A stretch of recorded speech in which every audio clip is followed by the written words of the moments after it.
Hello, I'm Brian Eno, President of Stop the War Coalition and part of the campaign to free Julian Assange. Julian is still in Belmarsh prison. He's effectively been a prisoner for 11 years, being punished for the crime of releasing some embarrassing information about the American military in Iraq. As you know, the American military has always sought to present itself as a kind of humanitarian organization, something like World Health Organization with guns, and they don't like it when any story to the contrary of that impression comes out. Julian is in Belmarsh waiting now for the extradition process that the American government has argued for so long to be abandoned. The English court last year refused the American request for extradition.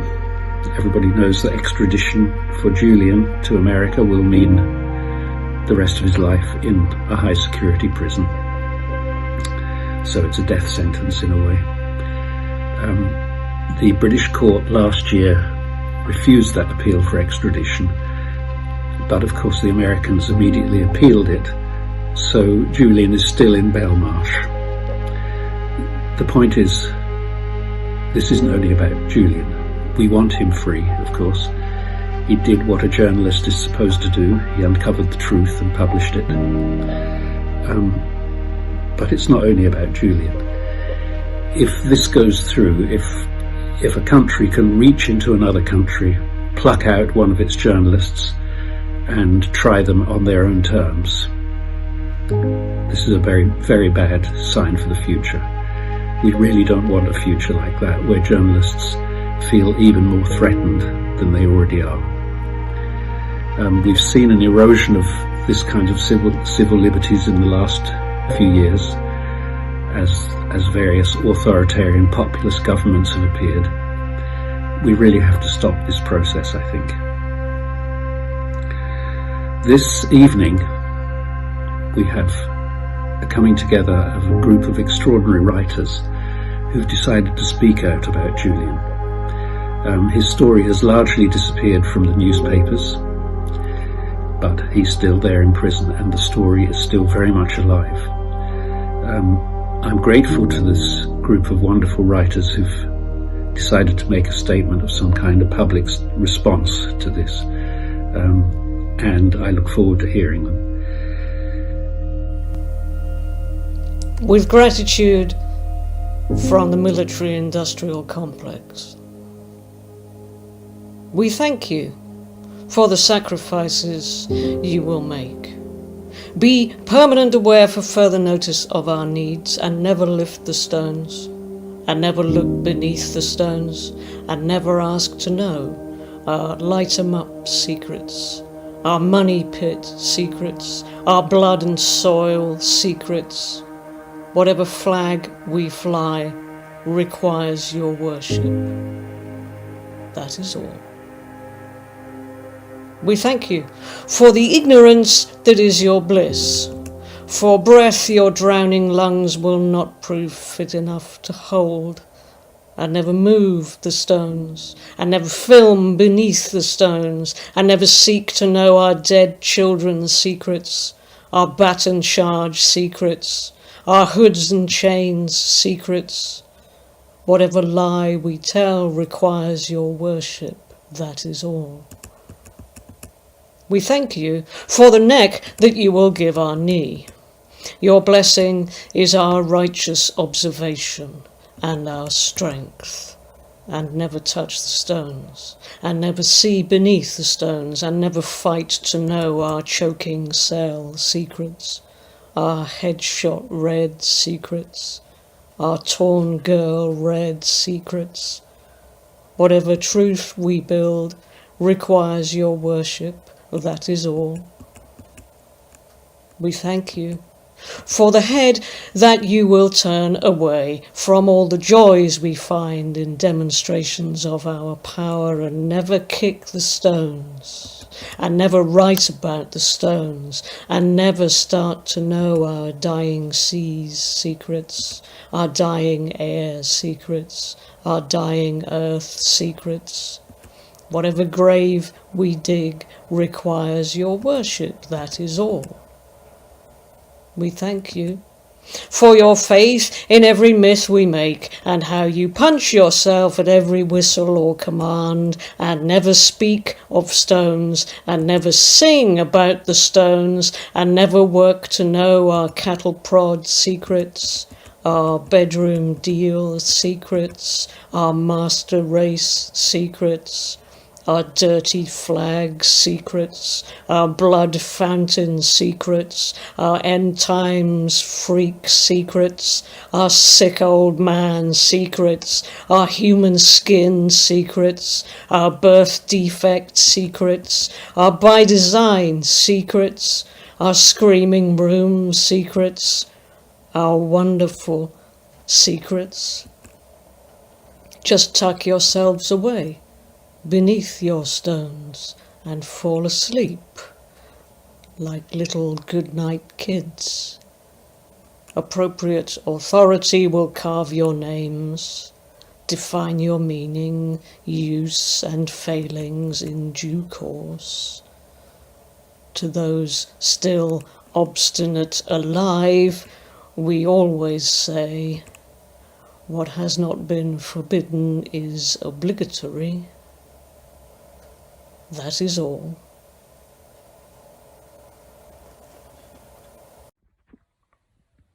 How many people who know don't say? How many people who say don't say it all? How many people who say it all don't get heard? How many people who get heard get rubbed out? How many people who get rubbed out get forgotten? How many people remember the ones they want us to forget? Back in the days when we were allowed to go to football matches, it was normal to hear the crowd chant, "Who's the bastard in the black?" Nobody likes the bastard who blows the whistle. If there are 30,000 in the stands, you can be pretty sure that 29,996 hate him, or possibly her. With luck, the three referees' assistants might be on the side of the bastard in the black with the whistle, so you can never be sure. Of course, nowadays with VAR, that might be who's the bastard in front of a monitor 200 miles away wearing jeans and a t-shirt, but it doesn't trip so easily off the tongue. Nevertheless, even though the video assistant whistle is only a virtual one, you can be sure that it's hated just as much. Nobody likes the bastard who blows the whistle against them. Certainly not the cheats, the ones who'll hack your legs away from you as soon as look at you, or help the ball into the net with the hand of God. It takes courage to blow. Hated if you blow the whistle and hated if you don't. It takes courage to run into the middle of the pitch knowing you'll be insulted and vilified, knowing you earn less than anyone else on the pitch, knowing it won't be your name in the back pages unless you're very unlucky, knowing half those 30,000 will shout abuse at half your decisions and the other half at the remainder. To blow the whistle is to judge. So we insult the whistleblowers. We disrespect them. We call them traitors. We try to change the rules. We call them illegal. We call them terrorists. Anything to avoid facing the truth. There's an ancient Japanese myth of the creation of the world. When the gods decided to make the earth, they created two divine beings, one male and one female, and gave them a beautiful jeweled spear. The two divine beings, the male and the female, took the spear and went to stand on the floating bridge of heaven between heaven and earth. With their jeweled spear, they stirred the waters beneath, creating a vortex. And as they stirred, drops of salty water fell from the spear, creating the first land. Salt water makes me think of tears. But what kind of tears? Were they tears of joy or of sorrow? Maybe both. But also they would have been the tears of truth, of reality, of the basis of all things. Truth is the earth on which we stand, Sometimes when the truth is told, we weep for joy, and sometimes for sorrow. But it is our foundation. As well as writing novels, I study the Japanese art of Aikido, a martial art. Neither is possible without truth. Certainly in Aikido, you learn quickly that nothing works unless you have a strong platform to work off, both physical and mental. No matter what you believe about your ability, your strength, your technique, you'll learn the truth soon enough. And when you hit the ground, that truth can hurt. Reality is tough. Reality is hard. To survive, your feet, your body, your mind must be rooted in that reality. But reality is always changing. So we need constantly to be reminded of what it is. We need people who tell us the truth. I have searched through the rules of football, and nowhere can I find it said we're permitted to foul and cheat, to ignore the referee. I've searched international law, and nowhere can I find it said we're permitted to commit war crimes, to ignore the whistleblower. A whistle weighs 30 grams, but few are strong enough to pick it up. Few are still brave enough to blow it. It takes courage to blow a whistle that might cost you your freedom or your life. Easier to close your eyes. Easier to join the crowd. Easier to chant, "Who's the bastard in the black?" A month of Mondays. Monday, April the 5th, 2021, Easter Monday, the 11th anniversary of the WikiLeaks film of the shooting of civilians from a US gunship. They were gathered on a pavement in Baghdad, these civilians. Easter Monday, for many too, symbolic of rising from the dead, but not from Baghdad pavements. The raising of the dead man in the Easter story, Jesus Christ, the dissident, was hardly heard of at his trial 2 millennia ago. Now he's known to everybody, whether you worship him or not. How do you know about you, Julian Assange? Would I be blaspheming to point to similarity? I expect so, and I don't care. There's no inquisition to come for me as one came for you. The Pope sent you a kind and personal message in jail. A jail in England, the bastion of human rights, home of the level playing field, home of the finger, pointing at corrupt regimes elsewhere. Easter is also a part of the division of the year, essential for human happiness. It helps a year slip by. It helps a year build. Lockdown may have been our cross to bear, but lock up. As we creep out of our COVIDian lairs, liars claim the truth, and your suffering continues. Monday, April the 12th. Scrolling back through old emails, I find one called Plinth People. It's to do with an old campaign, who to put on the 4th plinth in Trafalgar Square. You should now be on it, Julian Assange. Edith Cavell, tortured by the Nazis, is just around the corner. We carved her name with pride. Monday, April the 19th. I feel I should leave off the feelings a bit and drop the analogies and find a fact. So here's one. This is Article 3, Paragraph 4 of the UK-US Extradition Treaty. Extradition should not be granted if the offence for which extradition is required is a political offence. Well, of course you offended them politically, as they offend us with their wars. But any human being who knew what you knew and didn't tell would offend me and fail as a human being in my book. In fact, it's an offence to destroy such information, so you, Julian, had no choice but to publish it. There were Reuters journalists in that gunship in Baghdad, filming it.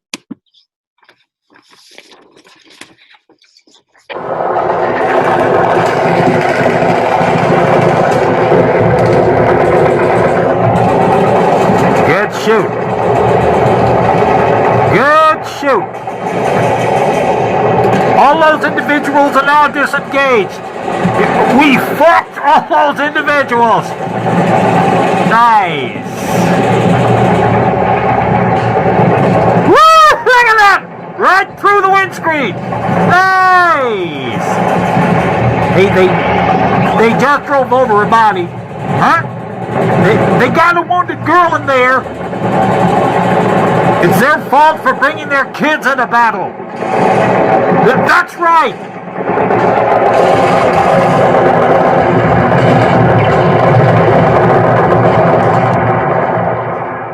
So why are you in jail, Julian Assange, and not them? Because you sought refuge from a charge for something for which charges had been withdrawn, but that would have allowed extradition to the USA. The military-industrial complex want to get you and throw away the key. Monday, April 26th. I'd love to hear you on Oprah. You'll be asked to share, not tell, to share your truth. But would you be invited? Maybe your social skills aren't all that, and they'd have taken a dive in prison. They're making an example of you, Julian Assange, and know that in freeing you, they free the truth. So journalists, behave yourselves, or it will behove us to crucify you. May the 1st, May Day. Different things to different people. So put your hand on a good book, any good book, and say, I promise to tell the truth, the whole truth, and nothing but the truth. This is, obviously, an historical tale, because this sort of thing doesn't happen anymore.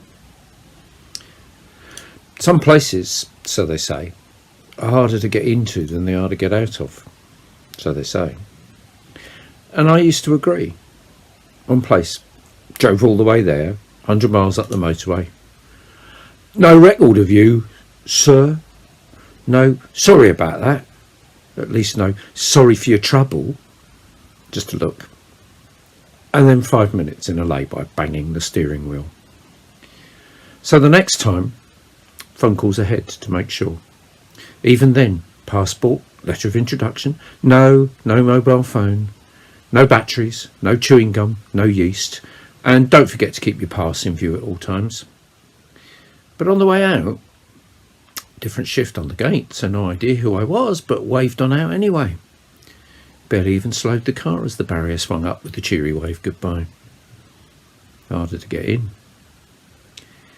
Every one of them a different variation on the same tune, but at least this place, the one I'm thinking of now, this place didn't breathe fuck off, lefty liberal bleeding heart, we don't need your sort here at every single stage of getting in and getting out.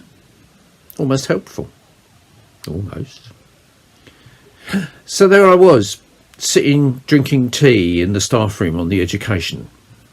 I'll call him Samuel for the purposes of this historical tale.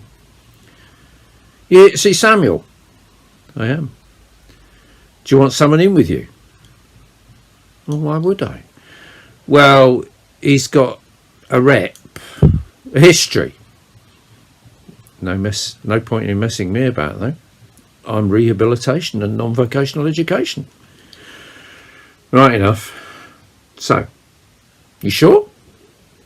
It's fine. The buzzers on the wall by the door, as and when. If. Your funeral. It was fine. It always was fine. We talked 2 hours at a time about the healing power of literature. At the end of every session, he shook hands and thanked me. Once, we were talking about Coriolanus, the play. Samuel said the violence of the language fascinated him, the way the characters used words as weapons. I wish, he said, I wish I'd learned to do that instead of... When we shook hands, as we always did, I glanced down at his hand. His grip tightened. You don't need to do that. Good as gold, always golden, when I asked. So why? He's IPP. What? Imprisonment for public protection. Meaning? He was locked up for what he did in the past. Now he's locked up for what he might do in the present. And he'll stay locked up until at some point in the future he's not dangerous anymore. And when will that be? Shrug. When he's deemed by a lawfully constituted body no longer to be a danger to the public. Who are they? Us. Me? It's never been a danger to me. But you're not one of us. The last time I saw him, the veins in his neck, in his forearms, in his forehead were moving under the skin. He'd lost weight. He hadn't shaved or showered. After 15 minutes of Ibsen's An Enemy of the People, he stood up, shoved his hands onto the buzzer and kept it there. The door opened and he walked away. What was that about? Turned down at his parole and licence hearing. Why? An incident. One of the others had a go and he defended himself. Just held the other bloke off. Everyone who saw it said so. But it's an incident.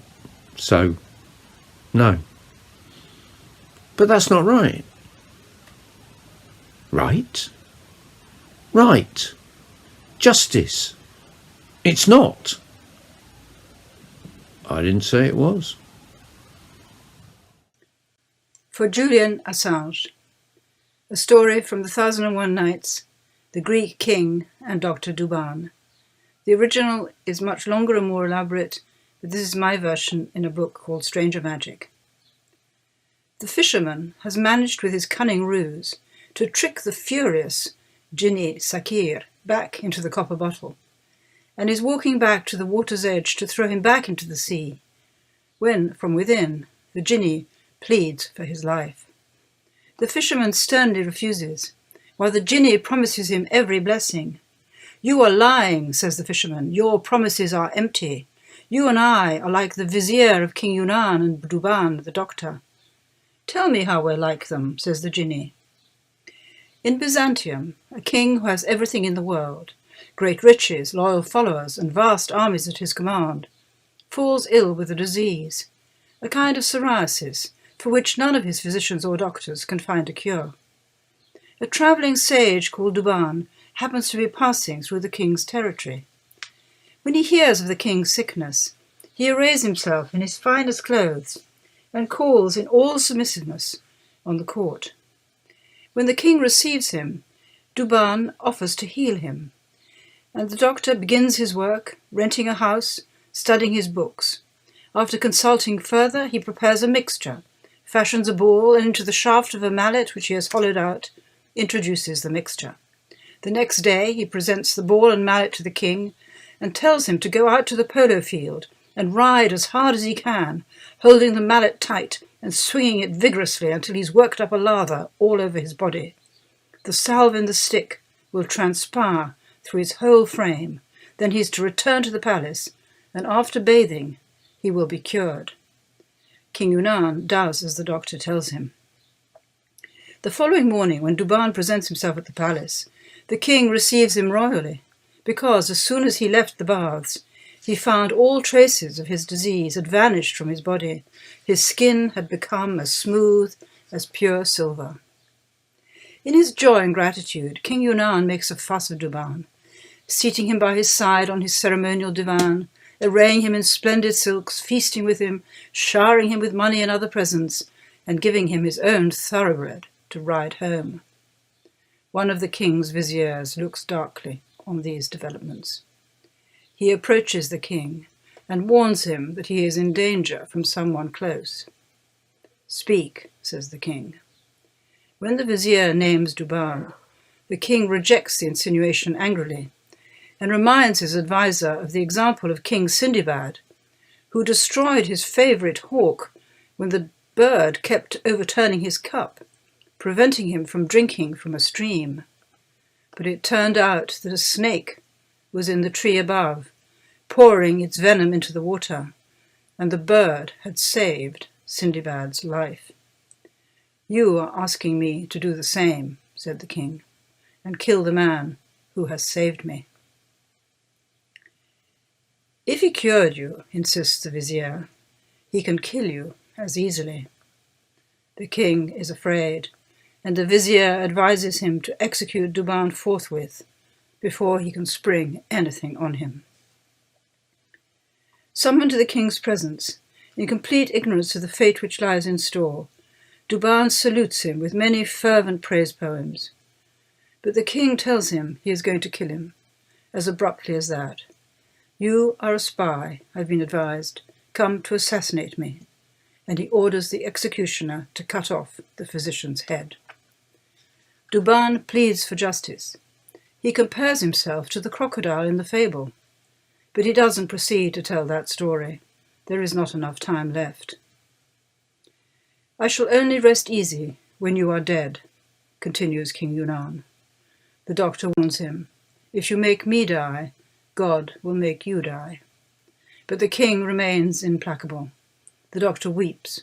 The hangman binds his eyes and lays his head on the block. One of the courtiers rises and asks that he be spared. The doctor then asks for one last grace, to go back to his house, order his affairs, arrange his burial, and give away his books, especially his medical books. There is in his library one book, he adds, which he particularly wants to present to the king.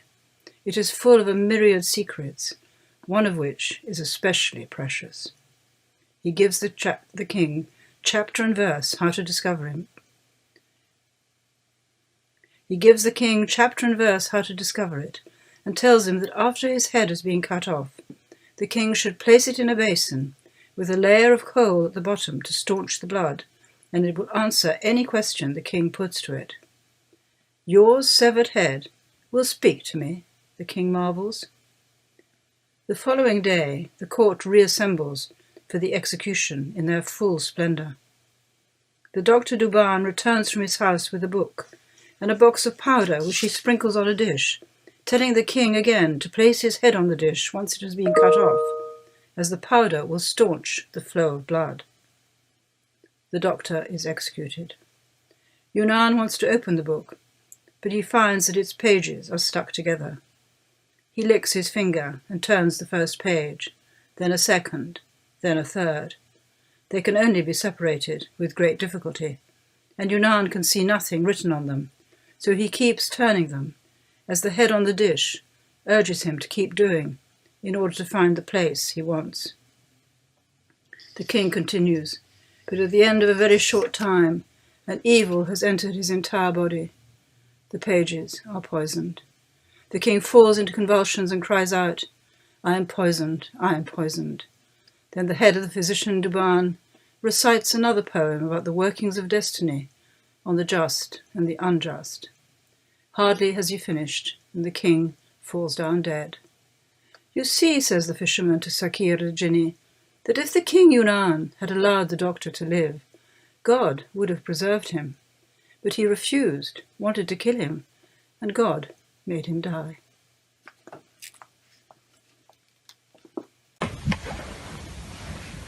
Julian Assange, whistleblower. Had he as many faults as I have fingers, I still would sing his praises because of everything he has unearthed and the questions he raises, which ought to have been asked even without him, but were not. Though some liked things thus, and thus disliked him, others were undeceived. People, that is, such as us. One day a town will be named after him, or else a pretty park where children are cared for, but not surveilled, even when it grows dark. Quatrains for Julian Assange.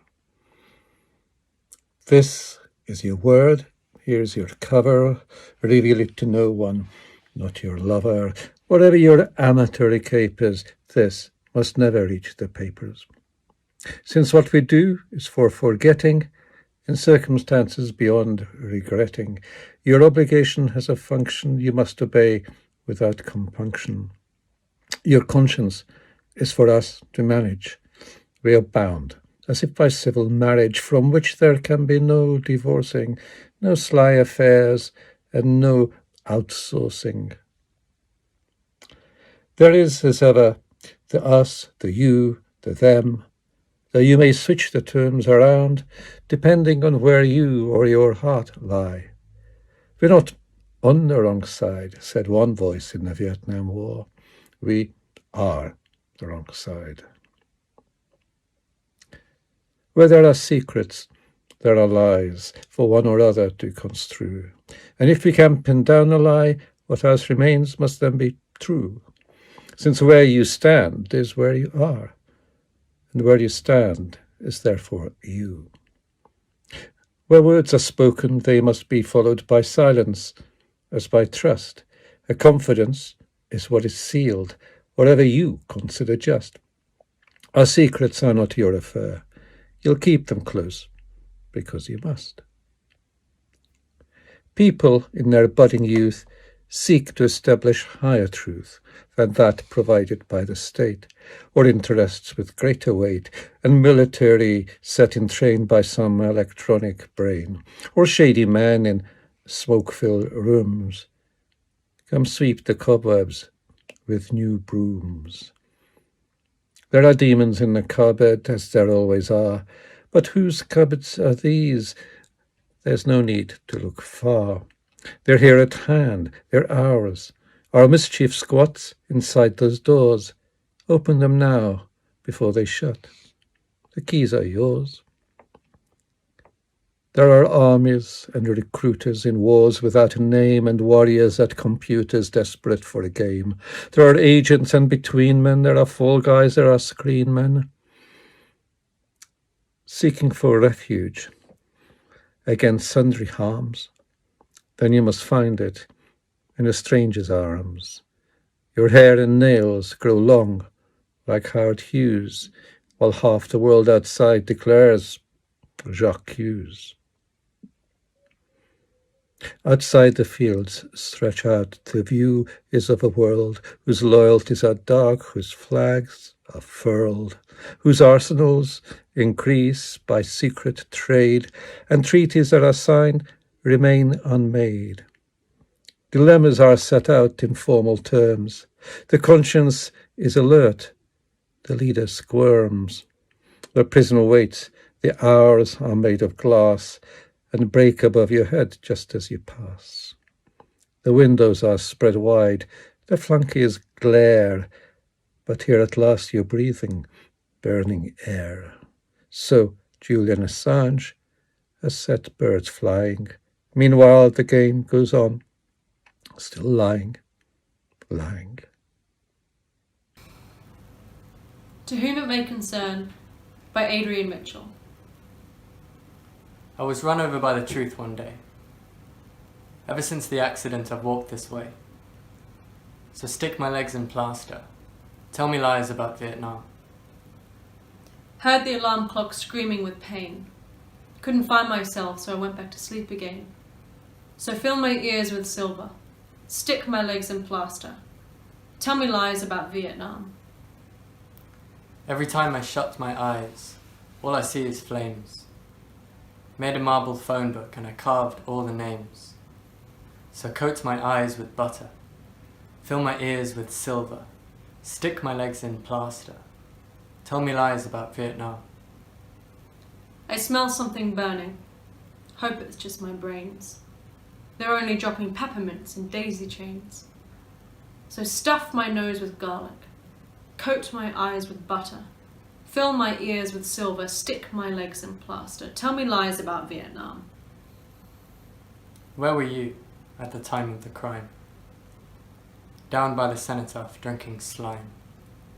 So chain my tongue with whiskey. Stuff my nose with garlic. Coat my eyes with butter. Fill my ears with silver. Stick my legs in plaster. Tell me lies about Vietnam. You put your bombers in and you put your conscience out. You take the human being and you twist it all about. So scrub my skin with women. Chain my tongue with whiskey. Stuff my nose with garlic. Coat my eyes with butter. Fill my ears with silver. Stick my legs in plaster. Tell me lies. Tell me lies about Afghanistan. Tell me lies about Israel. Tell me lies about Congo. Tell me. Tell me lies, Mr. Bush. Tell me lies, Mr. Blair. Tell me lies about Iraq. Please don't only enjoy this evening, I hope you do, but remember this story is still alive, so keep telling it. Thank you very much.